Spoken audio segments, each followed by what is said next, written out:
अस्सलाम वालेकुम नाज़रीन। उम्रा किस तरह किया जाता है, इस हवाले से कुछ मालूमात फ़राहम करनी है। उम्रा करने के लिए सबसे पहला काम आपने इहराम बांधना है। इहराम किस तरह बांधा जाता है ये किसी और वीडियो में आपके साथ शेयर करेंगे। इहराम बांधने के बाद आपने क्या करना है, 2 रकात नफल पढ़नी है नमाज।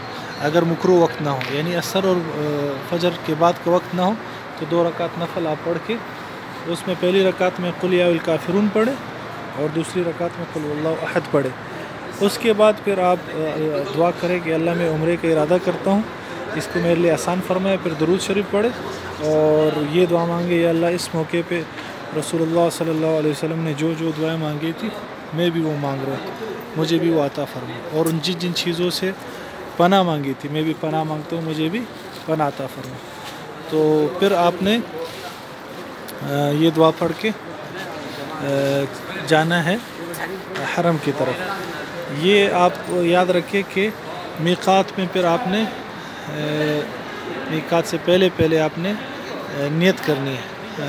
नियत में जो तीसरी चीज़ है वो है तलबिया पढ़ना, लब्बैक अल्लाहुम्मा लब्बैक। ये पढ़ के जो पूरी तलबिया पढ़नी है, तब आपका इहराम मुकम्मल हो गया। फिर आपने मीक़ात से फिर जब आप गुज़र जाएंगे और चले जाएंगे हरम की तरफ, तो फिर हरम में क्या करना है सबसे पहले वो इंशाल्लाह दूसरी वीडियो में आपको दिखाएंगे।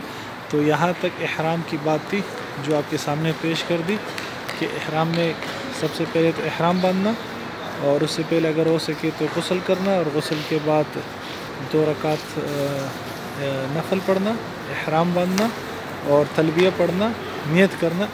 अभी आप मुहर्रिम हो गए, अभी आप पे काफ़ी चीज़ें हराम हो गई, जैसे शिकार करना, खुशबू लगाना, इसी तरह और बहुत सारी चीज़ें जिसके लिए हम कोई दूसरी वीडियो बनाएंगे। वीडियो बड़ी हो जाएगी। जज़ाकुमुल्लाह खैर।